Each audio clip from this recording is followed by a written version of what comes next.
화성 코퍼레이션 2023년도 상반기 실적, 연결 및 개별 분석 및 예측을 해보도록 하겠습니다. 매출은 12.1% 증가했고요. 영업이익은 무려 542.3%가 증가했습니다. 가공비 배부 재고자산 회전율은 4.7회전으로 산출이 됩니다.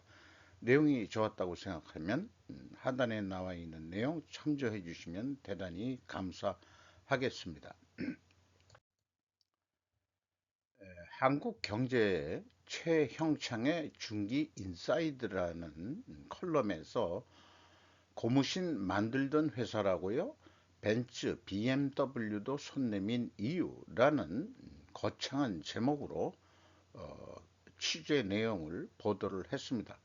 창립 70주년 화성코퍼레이션 허성영 대표, 올 상반기 매출 8,356억 원, 혁신 거듭해 성장, 자동차에 들어가는 특수고무 대부분 생산 관여, 방위 산업 등 다각화, 수리온 헬기 연료 탱크도 제작한다.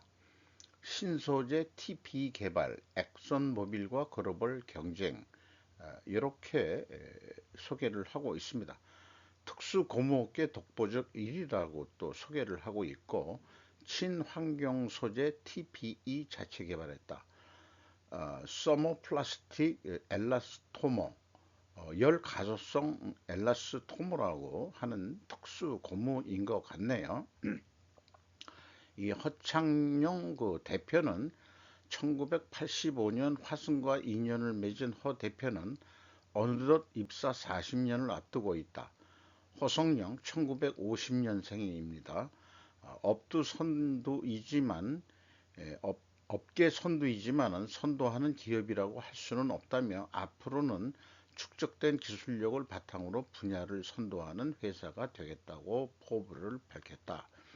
해서 공장에서 생산된 특수 고무를 이렇게 하는 데서 포즈를 취한 거를 찍었네요. 머리가 약간 벗겨져 가지고 나이가 약간 좀 더 들어 보이네요. 저보다 한참 어린 것 같은데.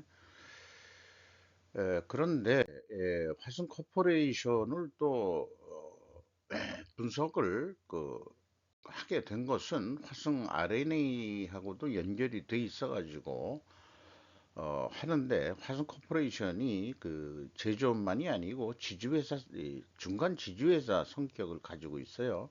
그래서 주요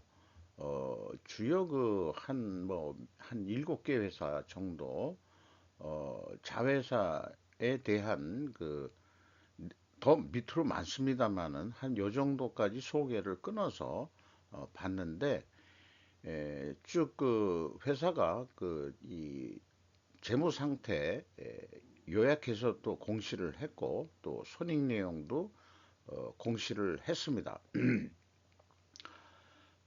이게 뭐 상반기 실적이겠어요.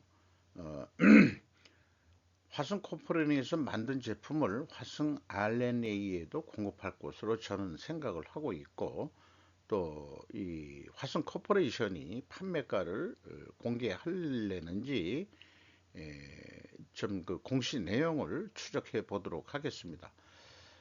여기 부채 비율은 그 자산 대비 그 부채 비율인데요. 상당히 이 기업들이 정석기업도 그렇고 화성 코퍼레이션도 부채 비율이 높습니다. 나중에 말씀드리겠지만은. 그래서 우선 화성 RNA 보면은 부채 비율이 76.8%인데요. 레버리지율이라는 것은 이제 이자 부채율만 얘기하는 겁니다.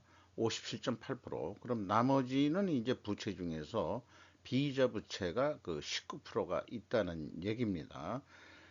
비이자 부채라는 것은 이제 뭐 아주 우리가 쉽게 이해할 수 있는 거는 이제 퇴직 충당 부채, 직원들이 이제 퇴직했을 때 주는 그런 거를 부채로 잡죠. 어, 그런 거로 해 가지고 나중에 이제 그 직원들한테 퇴직할 때 돈을 줄 수 있는 것을 모아 놓는 기업들은 그렇게 또 종업원들을 배려하는, 물론 이제 노동법에 의해서 하는 거겠습니다만은 퇴직금 제도가 있다 보니까 그런 그 부채를 그 잡고 있는 거겠죠. 뭐 여러 가지 그 다른 그 이 비이자 부채도 있습니다만 대표적인 게 이제 뭐 매입 채무도 부채 속에는 들어가는 거죠. 그렇습니다. 자, 그러면은 왼쪽이 그 연결 그 손익계산서인데요. 어, 그 언, 언론에서 보도한 대로 그 매출액은 8,456억 원입니다. 이것이 12.1% 증가했고요. 가공비 배부 재고 자산은 거꾸로 8.2% 감소했습니다. 매출 원가가 9.2%로 매출 증가보다 적게 증가했으므로 매출 총액이 28.3% 증가했고 판매 관리비를 줄였어요. 자, 인프레 시대에 그 판매 관리비를 줄인다. 어떻게 줄일 수 있는지 그것도 참 궁금하고요. 그래서 영업이익은 392억 원으로서 전년보다 원가회계는 346.4%가 증가했습니다. 영업이익률 크게 증가, 3.5% 증가했고 생산성도 0.04포인트가 상승했습니다. 그리고 개별적인 이제 지주회사 성격이 있기 때문에 영업수익과 영업비용식으로 했는데 요거를 조금 이해를 좀 더 제가 좀 잘 하기 위해서 영업수익은 이게 지주회사인 경우에는 지분법 이익도 이제 그 수익으로 잡는 모양이에요. 그리고 이제 본인들의 그 상품 매출, 그 다음에 이제 기타 영업, 이렇게 이제 보고 있습니다. 그게 이제 692억 원의 매출이 일어나서 37.7% 증가했고, 어, 가공비 배부 재고 자산은 54.7% 크게 증가했습니다. 상품 매출 원가가 22.5%. 그러니까 화성 코퍼레이션이 직접 만드는 거는 아니네요. 아까 그 뉴스 보도에 나온 것은 직접 만드는 것으로 그렇게 이해가 됐는데 그게 아니네요. 그거를 또 자회사에서 만든 거를 가져다가 만드는 거니까 아마 화승 소재 뭐 이런데 그 사진 찍힌 데가 아마 화승 소재 이런데 아닌가 싶습니다. 그러면은 그 이 화승 코퍼레이션에서 화승 RNA의 그 판매를 직접 할 것 같지는 않네요. 죄송합니다.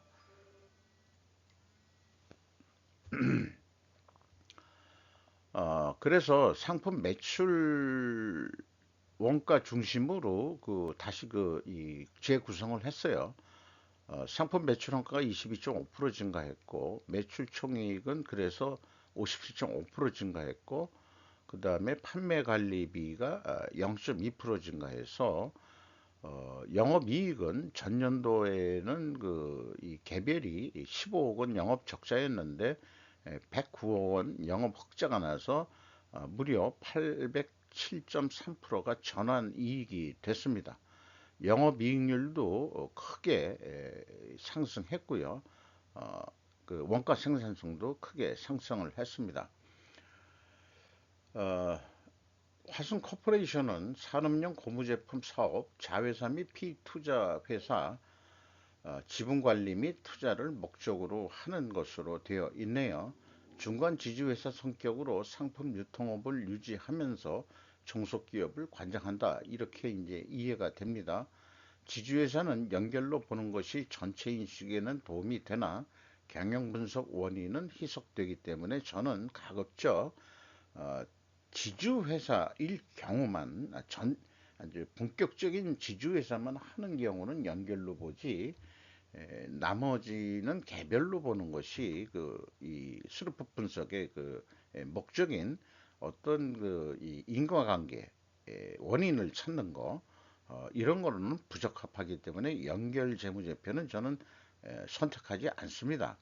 가끔 가다가 뭐 주식하시는 분들이 왜 연결로 안 보냐 하는 견해를 밝히는 경우가 있는데 저는 주식하고는 크게 관련이 없습니다. 오로지 스루프트 회계를 소개하는 게 목적입니다. 참고적으로 뭐 주가도 이렇게 건드리고는 있습니다만은 이런 점도 좀 이해를 해 주셨으면 좋겠습니다.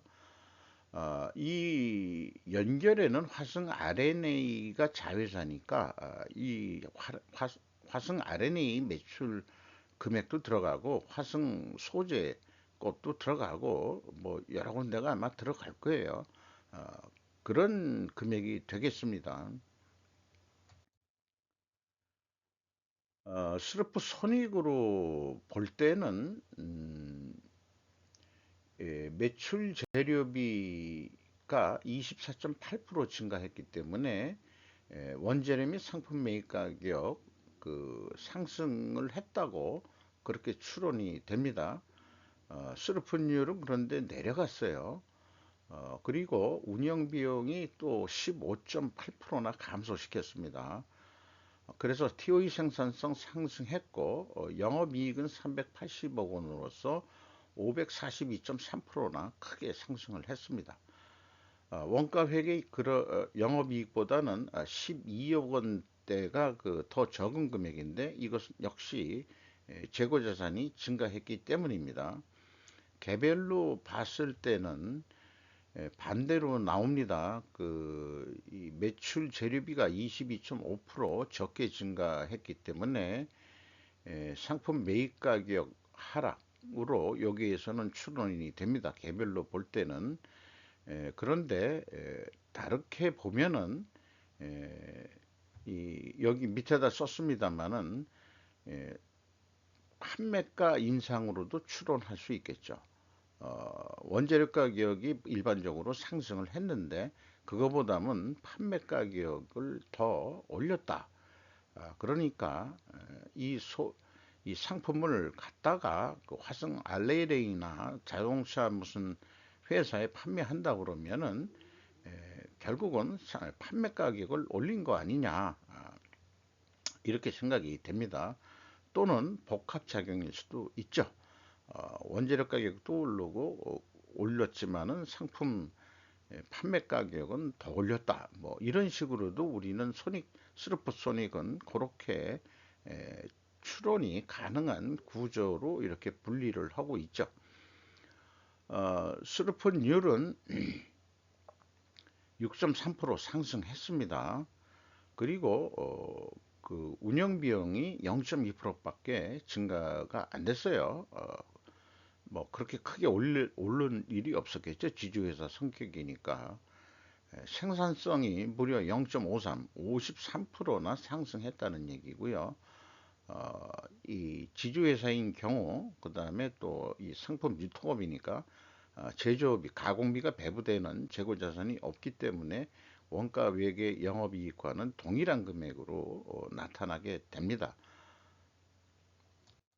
재고자산 명세를 보면은 제품, 상품, 제공품이 있는데 에,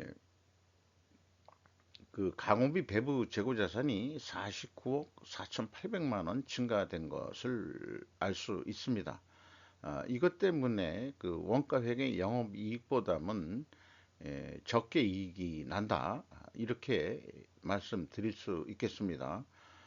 요 밑에 있는 이런 재고 흐름으로 우리나라 공시 제도가 바뀌기를 저는 끝없이 희망하고 있습니다. 이렇게 해야 기업의 신뢰성이 더 올라갈 것이라고 저는 믿습니다. 개별 재고 자산은 상품에는 없어요.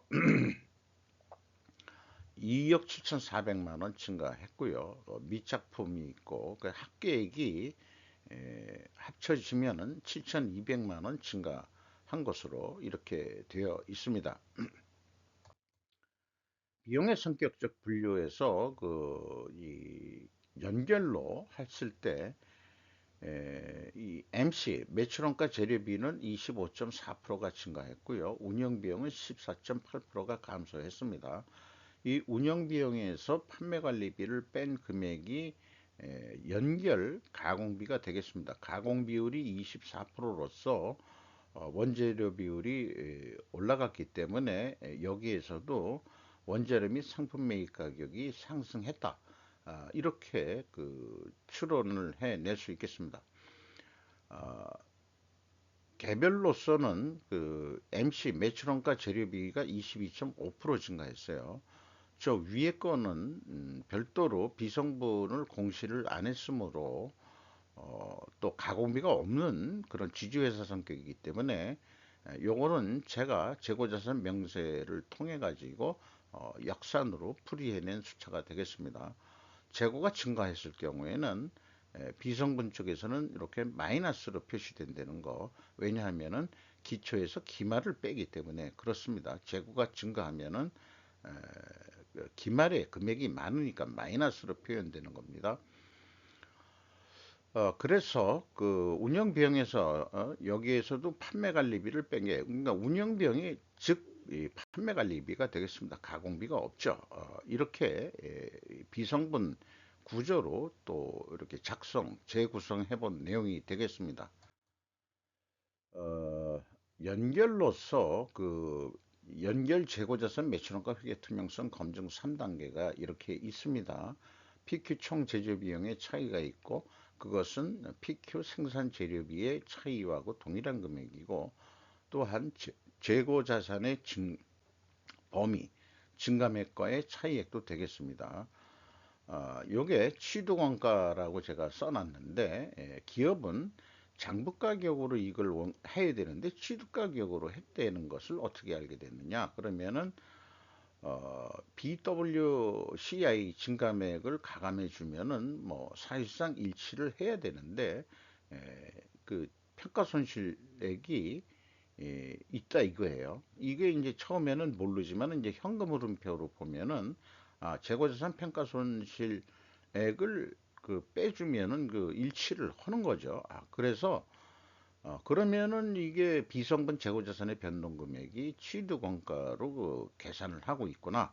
이런 것을 추적해서 알 수 있겠습니다. 그런데 그 2022년도는 그 이 갭이 있어요. 평가손실 금액 자체가. 여기는 계산상으로 보는 거는 21억 5,900만 원인데 21억 1,400만 원으로 현금 흐름표에 나오거든요. 그러니까 이런 것도 이제 연결을 할 때는 뭔가 오차들이 좀 있는 게 일반적인 현상입니다. 음, 뭐 그 참 연결 재무제표 만든다는 게 뭐 전산화가 돼 있으니까 뭐 그렇게 어렵진 않겠습니다만은 원가 계산하고 뭐 이런 거는 아직도 저는 그 엑셀 정도로 그 수기 작업을 하고 있다라고 저는 생각은 하고 있어요. 자, 그래서 이런 상황을 제가 글로 정리한 것이 화성 RNA 때도 그 소개를 한 내용을 그대로 그 얘기를 표현을 했습니다. 그리고 이 재고자산 평가 손실액이 재고 증감 크기에 비해 과도하다고 판단이 됩니다. 재고자산의 증가액이 재무상태병 45억 선인데 거기에서 12억 원의 그 재고자산 평가 손실이 있다는 얘기는 그 평가 손실 작업을 그 너무 많이 하는 거 아니냐 하는 느낌이 좀 있습니다. 재고자산 평가 손실액이 커지면은 장부 금액이 줄겠죠. 장부 금액이 주는데 그러면은 매출원가가 그 모르죠. 그 재고가 증가한 거니까 매출원가가 줄게 돼 있죠. 근데 요 경우에는 또 이제 그 매출원가가 다시 증가하는 거죠. 그러니까 여기에서 그렇다면은 그 취득 가격으로 했으면은 그 이 매출원가가 아 여기에서 보면은 매출원가가 줄어들어서 매출이익이 상승하도록 의도했다. 이렇게 이제 일단은 볼 수 있는데 여기 평가 손실로 하면은 이중으로 매출 이익이 증가하는 것으로 결산이 된다. 이렇게 이제 정리를 해볼 수 있겠어요.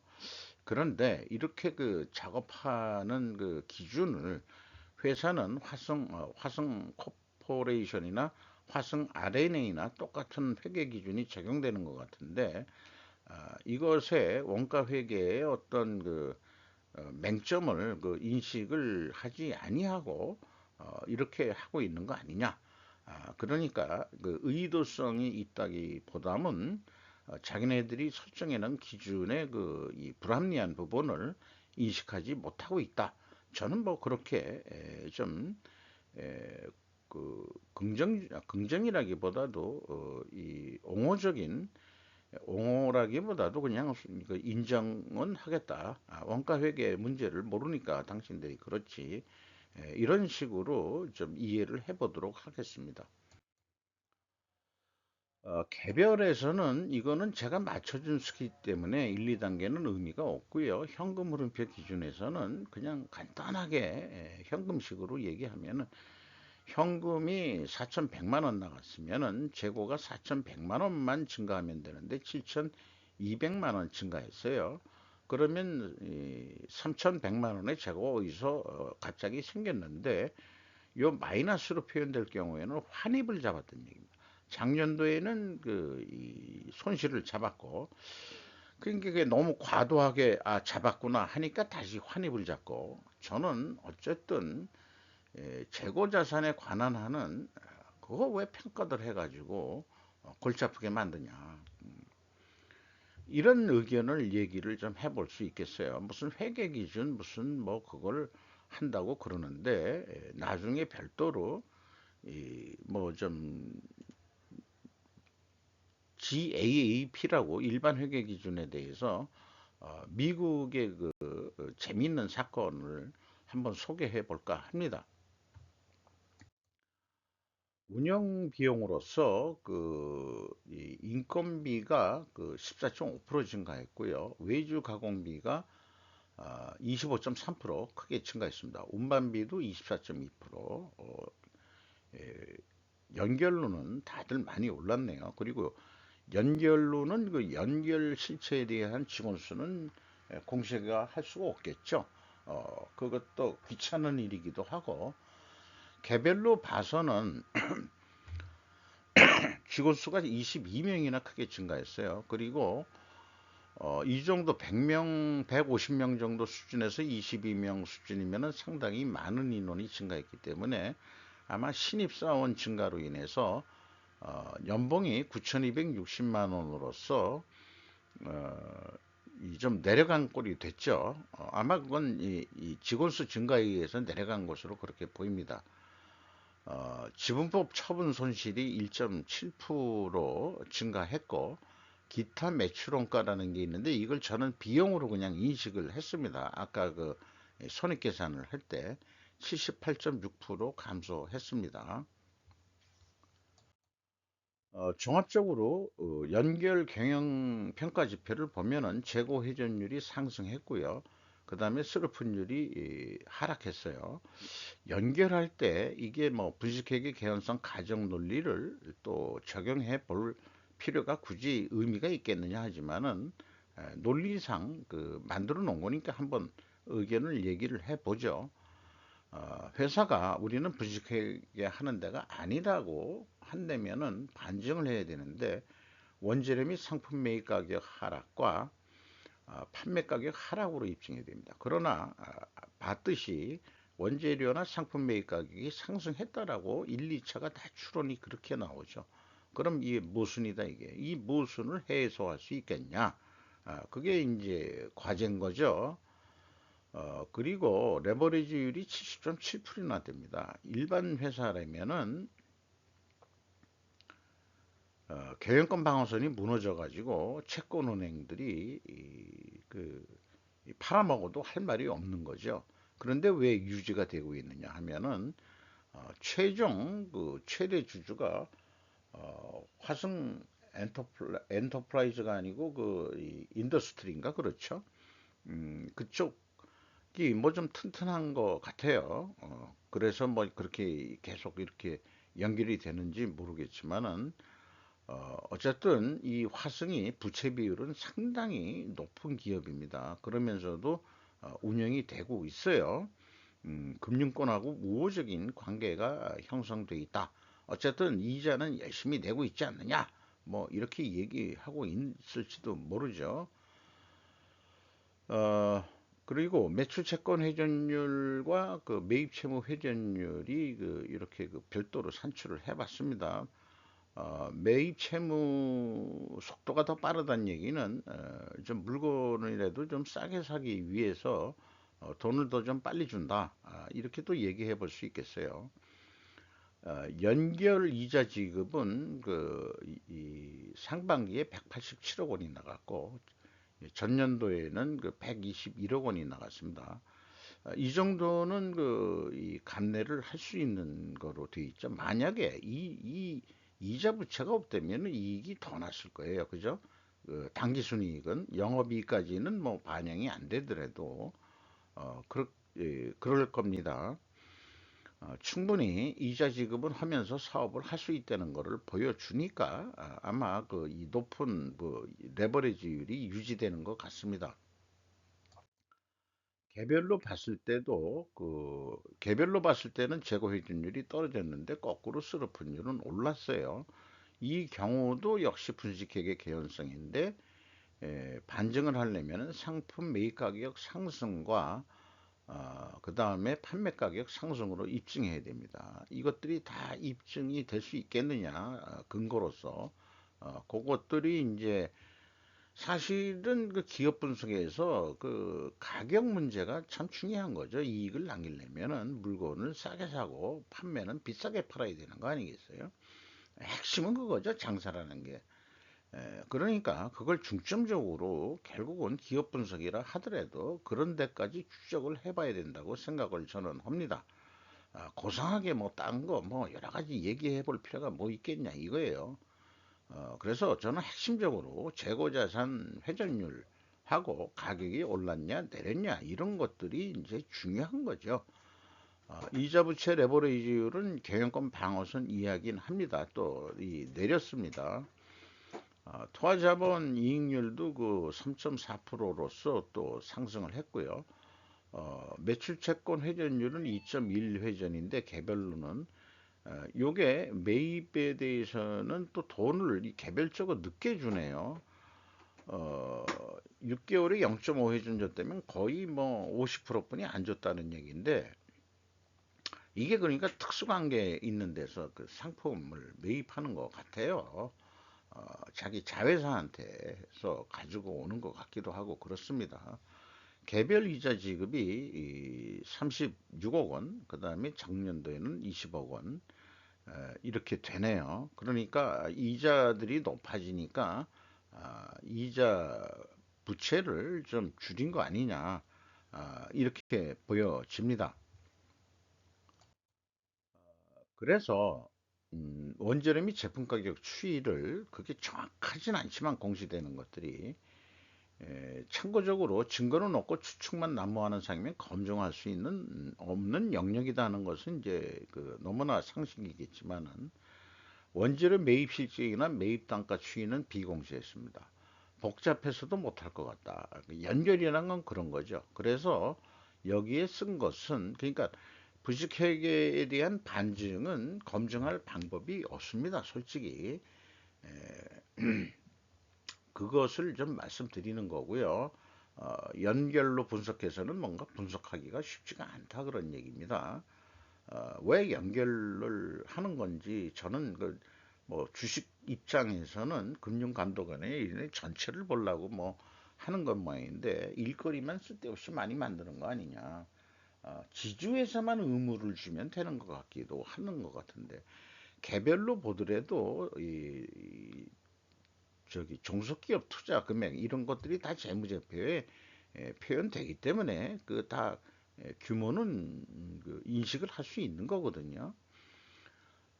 그래서 이것은 이제 이 원재료 매입에 대한 내용들을 좀 소개를 한 겁니다. 원부자재 뭐 이런 거 매입하는데 화승 소재에서 온다고 봤었죠? 네. 무음으로 해놔야 되는데 죄송합니다.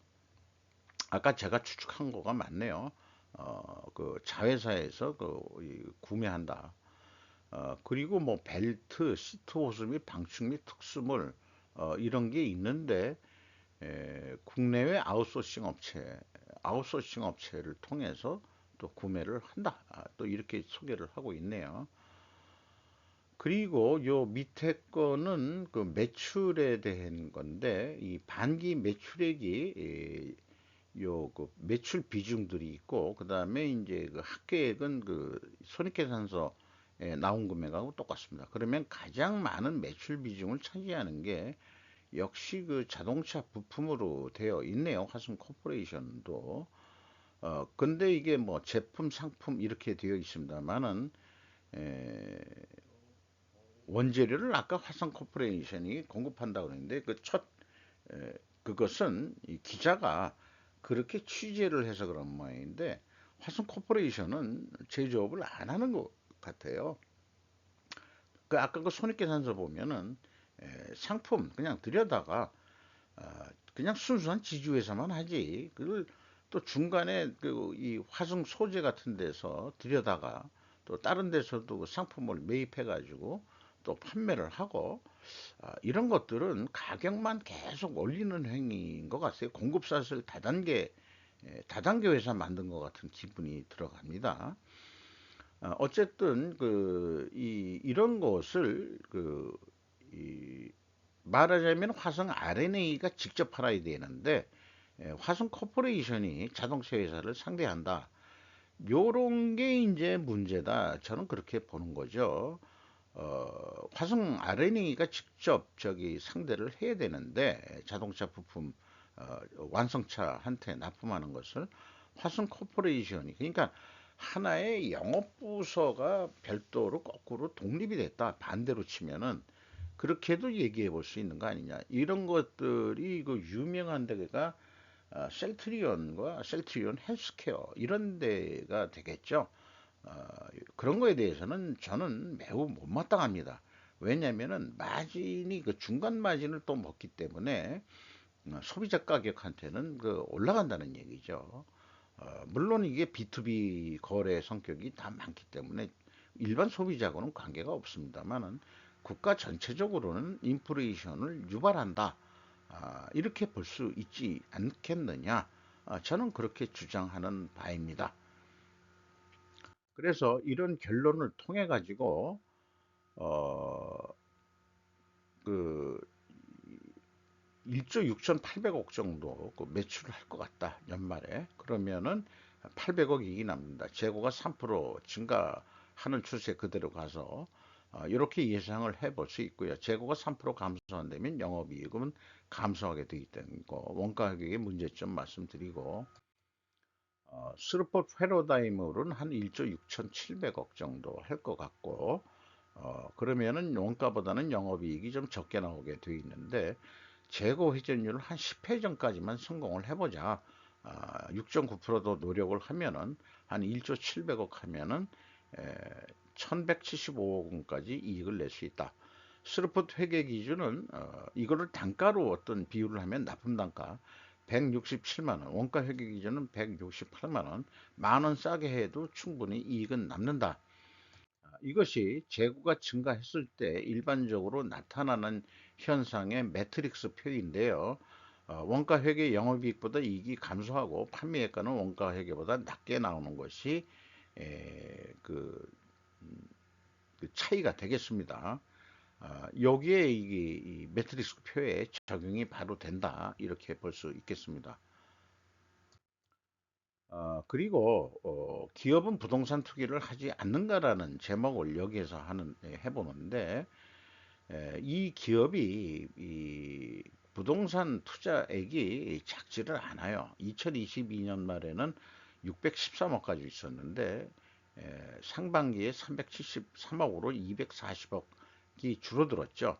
뭔가 돈도 부족하고 하니까 뭐 투자 부동산을 판 것 같은데 이익은 남았을 것 같기도 하고요. 아까 부채 비율이 내려간 이유를 이해를 하겠어요. 어, 지금 대출이자들이 지금 올라가고 있으니까 아마 이자 부채율을 화순 코퍼레이션이 내려야 될 겁니다. 그래서 이걸 참고적으로 투자 부동산을 좀 해야 되겠어요. 우리 국민 그 개개인들이 다들 개나 소나 무슨 부동산 투기 열풍에 들었다 이렇게 얘기를 하는데, 그럼 기업들은 안 하냐? 그런 얘기예요.